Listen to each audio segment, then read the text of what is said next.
Okay, guys, I'm here to give my review of WWE WrestleMania 33, which took place on April the 2nd, 2017 from Camping World Stadium in Orlando, Florida. I'm a little late on this, but with these pay-per-view reviews, sometimes I want to take a little bit of time. So, I am going to talk about the free kickoff matches, but they, as usual, are not a part of the main show review and main show score. So, the opening kickoff match was Neville vs. Austin Aries for the Cruiserweight Championship. It was the best match on the kickoff show.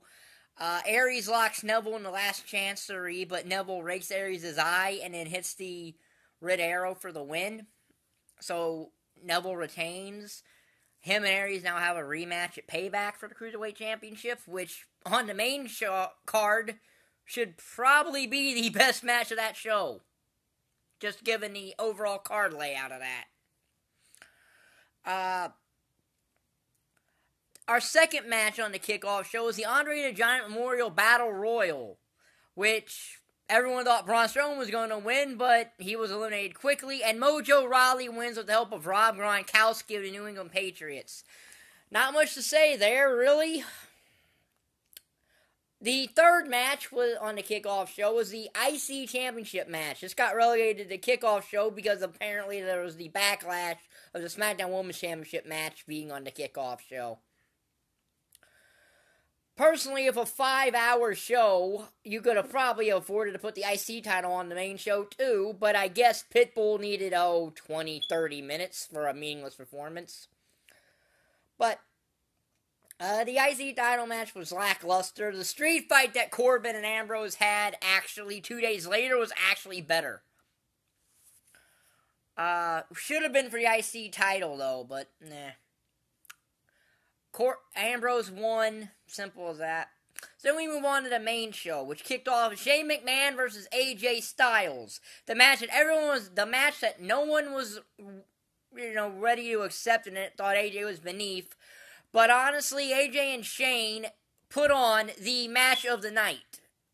With the exception of me by one match, but to me it was still even better than that match, even though they're going to have the same rating. AJ and Shane, I thoroughly enjoyed. I thought that AJ carried Shane to a very good match, which is what AJ Styles does. AJ Styles made a living out of taking scrubs to great matches. This is a 4-star match.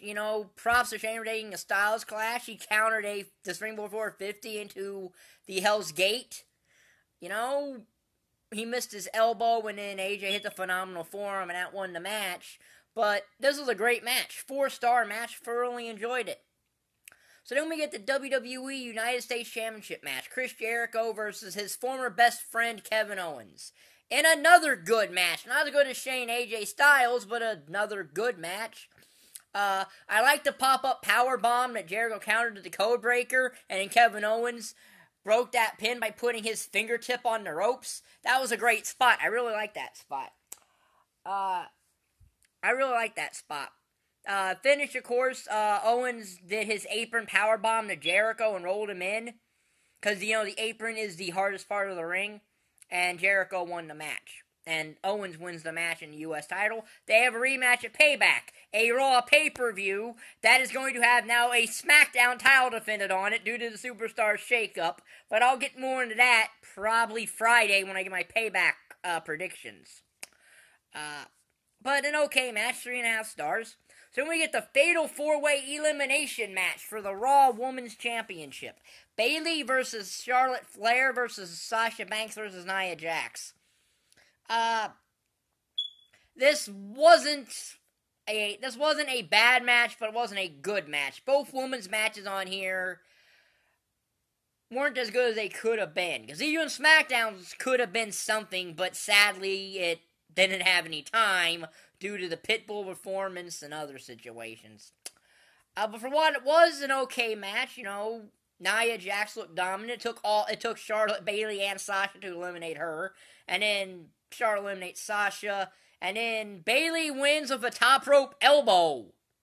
Which was random, but then again, this was 30 years after Randy Savage and Ricky Steamboat had my all-time favorite match for the IC title. So winning a match with a top rope elbow is fine by me in that situation. But if you want more of how I feel about Randy Savage and Ricky Steamboat, check out my WrestleMania 3 review, which is in my WrestleMania review series playlist. But an okay little match. I mean, it wasn't great, like I said, but it was passable, 2.5 stars. So then we get the triple threat ladder match. It became a fatal 4-way ladder match for the Raw tag titles, as it's Anderson and Gallows, Sheamus and Cesaro, Enzo and Cass, and the returning Hardy Boys, who are not broken due to the legal stuff with Impact. An okay ladder match, this. Again, not the best thing in the world, but not horrible. It was a 2-star match. Jeff Hardy, of course, did what Jeff Hardy does. He got that insane ladder, and he swantoned off of it through Sheamus and Anderson, I believe it was. And then Matt got the titles. They won the Raw tag titles, and went out face Sheamus and Cesaro coming up at Backlash. Or Payback. Which should be a decent enough tag match. So 2 stars there. So then we get the worst match on here, which is a shame because the build to it actually was one of the funniest things ever, besides Southpaw Regional Wrestling. And that's John Cena and Nikki Bella versus The Miz and Maryse with special guest ring announcer Al Roker. Why this needed a guest ring announcer, I don't know. It just did. It's basically like this. Miz dominates John Cena, Maryse and Nikki do nothing, and then Cena and Nikki make the do a double pin on Miz and Maryse. And then John Cena proposes to Nikki Bella. 0.5 star, pretty much a nothing match. So then came the unsanctioned match. Seth Rollins versus Triple H. This is the other match that kind of rivals my opinion, Shane and AJ. This is a very good match. Probably went a tad bit long, but when is Triple H? But Triple H doesn't have short matches anymore. He only wrestles 1 day a year. He only wrestles roughly once a year, so he's going to get his time, because this match is the longest match on here at 25 minutes. But again, a very good match. Solid. They could have done more with the unsanctioned stipulation for me, but they did enough. Stephanie going through a table is a plus, and then Seth wins with the pedigree, and I guess he stopped using it now, which is good because it never fit his character anyway. So 4 stars there. So very solid match. So then we get the big letdown. Bray Wyatt, Randy Orton for the WWE Championship. In a match that, to me, is probably the worst match on here. Well, it's not definitely the worst match on here, but the build was good, but the execution was horrible. This match was built so amazing that it made people care about it, and then the match just fell flat because Bray Wyatt's mind games for this, he was resorting to weird holographic projections. And he still lost. Randy Orton hits the RKO and wins. Now, the storyline dictated Randy Orton wins, so that's not the problem, but it just wasn't that great a match. It could have been something, but wasn't that great. 1.5 stars. So then we get the WWE Universal Championship match. Goldberg versus Brock Lesnar in a match that was 5 minutes, but in those 5 minutes, the match was inherently better than the WrestleMania 20 match.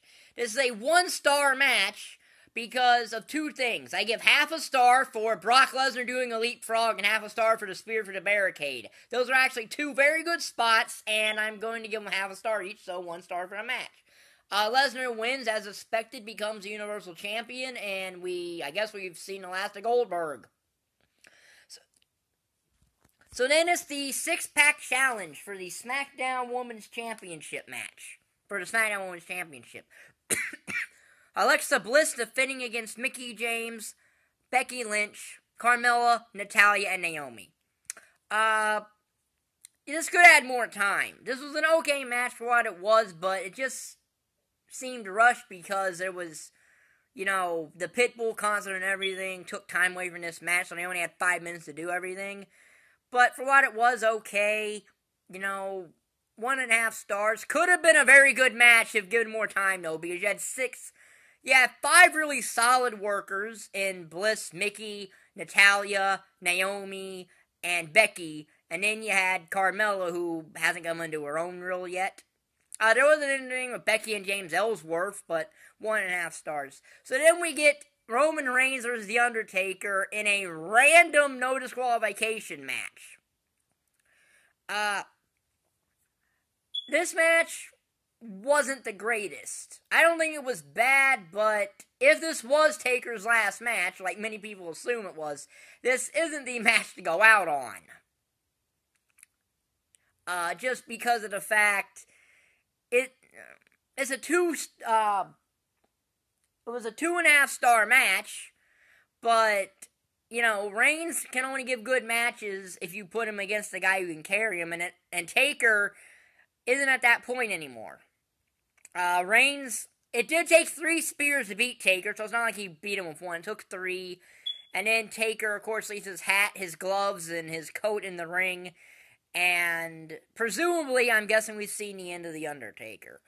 And if that is the case, Undertaker will go down as probably the single greatest attraction the WWE ever created. It's a shame he shares a debut with the Gobbledygooker, but Taker is probably in the Mount Rushmore of WWE with Austin, Rock, and Hogan. I